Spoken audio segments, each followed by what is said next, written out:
안녕하세요. 최현준입니다. 오늘은 제가 가장 중요하게 생각하는 이 연금 준비에 대해서 이야기를 해보고자 합니다. 오늘은 그 주제로 연금 준비는 나이 들어서가 아닌 젊을 때 하는 것이다 라는 주제로 한번 이야기를 해보고자 합니다.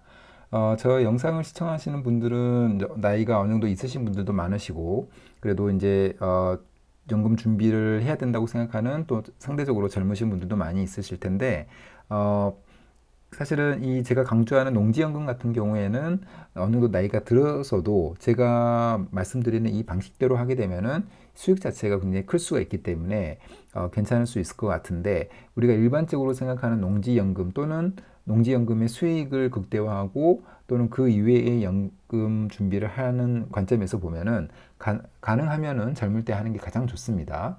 그래서 그런 관점에서 오늘 이야기를 한번 해보고자 합니다.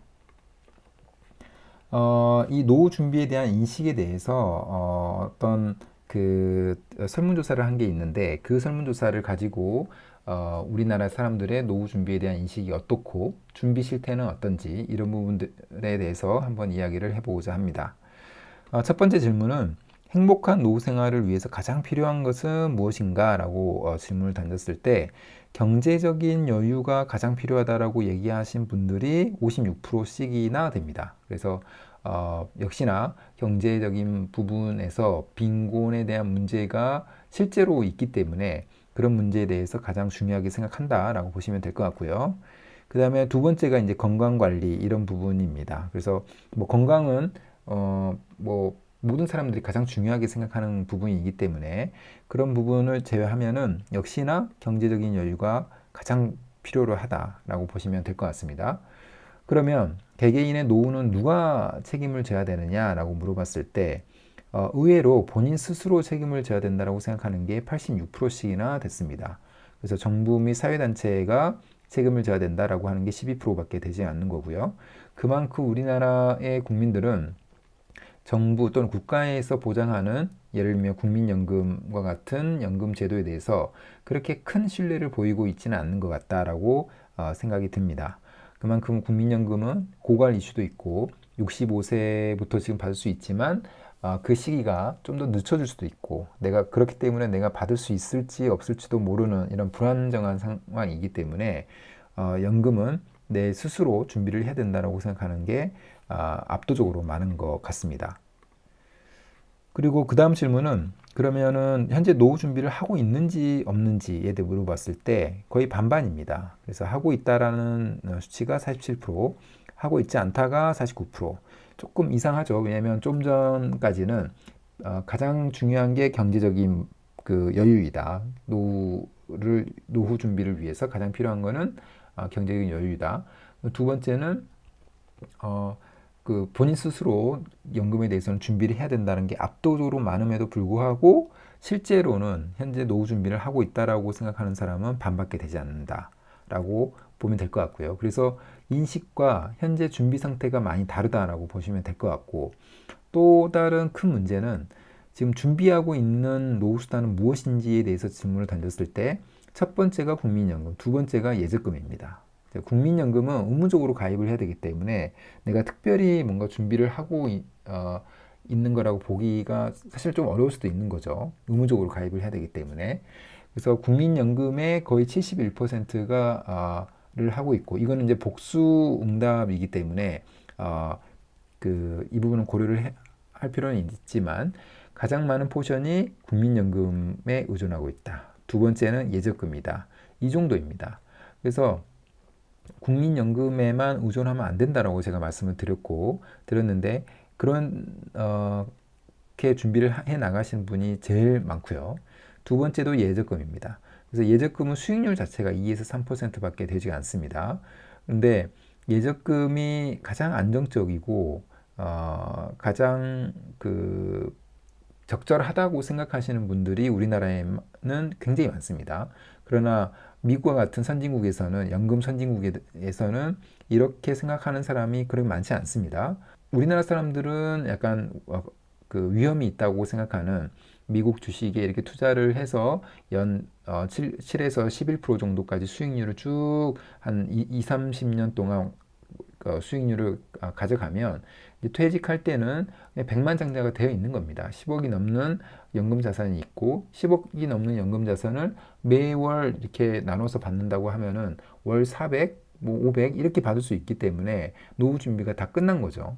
그러나 우리나라 사람들은 예적금에만 이렇게 놓고 있기 때문에 오히려 물가 상승률보다도 낮은 예적금 금리를 가지고 받고 있으면서 노후 준비를 하고 있다? 이거는 사실은 말이 안 된다고 저는 생각을 합니다.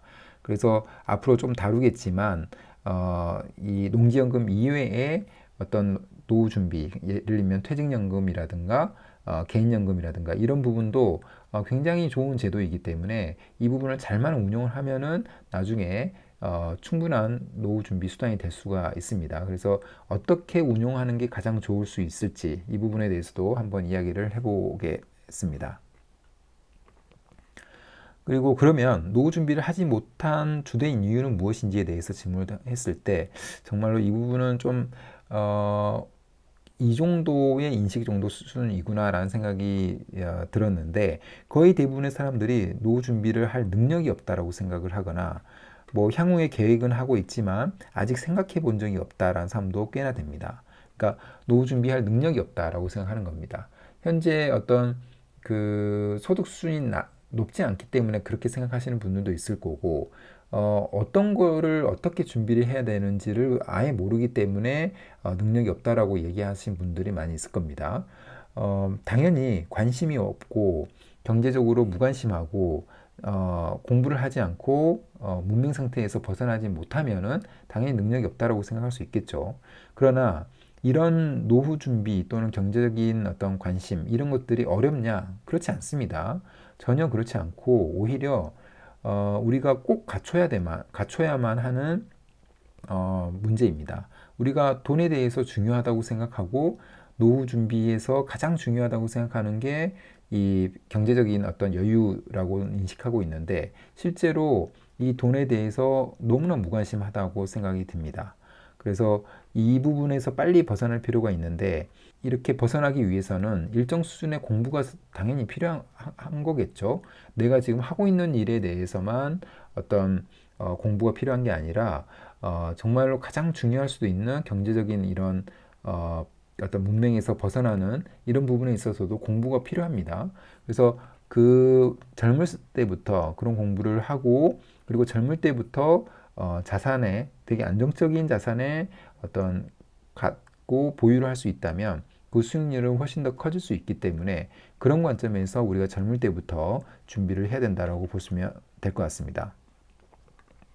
제가 하나 뭐 계산을 해본 적이 한 게 있는데 이거는 이제 시간에 따라서 내가 1억에 해당하는 자산을 가졌을 때 1억의 어떤 농지라고 제가 설명을 할 수 있겠는데 가졌을 때 연 4% 정도로 그 자산의 가치가 올라간다고 가정을 했을 때 이 자산의 가격이 시간이 지나면서 얼마가 되느냐를 한번 그려봤고 그 다음에 그 이자 역시도 연 4% 정도의 이자가 있다라고 봤을 때 이자가의 증가 역시도 있을 텐데 그게 어느 정도로 증가하는지 그래서 결국에는 그 순이익이라고 생각할 수 있는 이 자산에서 이자를 뺀 이 순이익이 또 시간에 따라서 얼마만큼 증가하는지를 한번 계산을 해봤습니다. 그래서 자산의 가치는 이제 지금이 1억이라고 생각을 하면은 20년 후에는 2억 5천이 되는 거고 30년 후에는 4억이 넘어갑니다. 그런데 이 기울기를 좀 보시면 처음에는 직선적으로 쭉 올라가다가 어느 정도 수준이 되면은 굉장히 급격하게 올라간다는 거를 확인할 수 있습니다. 이게 바로 복리 효과라고 우리가 충분히 이해할 수 있는 것처럼 복리 효과입니다. 그러나 이자 같은 경우에는 연 4%라고 상정을 했을 때 단위로 올라가죠. 그래서 항상 직선적으로 올라갑니다. 그렇기 때문에 이 자산에서 이자를 뺀 이 순수익 역시도 처음에는 좀 직선적으로 올라가다가 어느 특정 시점 지나면은 이게 급격하게 올라가게 됩니다. 바로 이 순수익을 극대화하기 위해서 위해서 필요한 게 바로 이 시간에 대해서 투자를 해야 된다는 겁니다. 그래서 제가 오늘 가능하면 일찍 그 노후 준비 또는 연금 준비를 해야 된다고 말씀을 드렸는데 그 이유가 두 가지가 있는데 첫 번째는 젊을 때부터 이런 어떤 경제적인 어떤 부분에 대해서 공부를 하고 인식을 가지고 있어야만 내가 가장 안정적인 자산에 어떤 투자를 해 놓을 수가 있다는 겁니다. 농지연금 같은 경우에도 농지가 가장 안정적인 자산이구나. 과거의 데이터를 보게 되면은 물가 상승률 플러스 1에서 2% 정도는 항상 올라왔구나. 그러면은 이런 안정적인 자산에 미리미리 우리가 자산을 보유할 수 있어야 되겠구나. 젊을 때. 그래야 이 그 복리 효과로 인해서 시간이 지나면서 이 농지의 가격이 계속해서 상승할 수 있겠구나. 이런 생각을 할 수 있어야 된다는 거고, 이 두 번째는 이 복리 효과 때문인 거죠. 예, 실제로 이 자산의 가치 상승을 일으킬 수 있는 거는 수익률과 복리 효과, 시간 이 두 가지 개념인데, 수익률은 사실은 우리가 너무나 높은 수익률을 나오면 좋죠, 당연히. 그러나 그런 투자처 같은 경우에는 리스크가 항상 존재하게 되는 거죠. 저는 기본적으로 이 농지 또는 토지가 가장 안정적으로 우상향하는 투자라고 보고, 그 정도의 수익률, 그러니까 물가 상승률 플러스 1에서 2%의 수익률만 돼도 저는 된다고 생각합니다. 그리고 좀 일찍 준비를 하고 그 다음에 싸게 이 농지를 찾을 수만 있다면 수익률은 항상 따라오는 거고, 그 수익의 크기가 2억이 될 수도 있고 4억이 될 수도 있다는 겁니다. 4억이 만약에 수익이 됐다라고 하면은 평생 동안 월 150만 원 이상을 우리가 충분히 받을 수가 있다는 거죠. 그렇게만 되면 노후 준비는 끝난다. 이렇게 보면 될 것 같습니다. 이게 저의 생각인 거고, 저는 이렇게 준비를 해 나가고 있는 거고, 저의 어떤 회원님들과도 이렇게 소통하면서 같이 해가고 있기 때문에 이 영상을 보시는 많은 분들도 한번 생각을 해보시는 시간을 가지셨으면 좋겠고, 가능한 일찍 어떤 경제적인 어떤 공부와 함께 이 자산에 대한 공부도 해 나가시기를 바라보겠습니다. 그럼 오늘 영상은 이것으로 마무리하겠습니다. 감사합니다.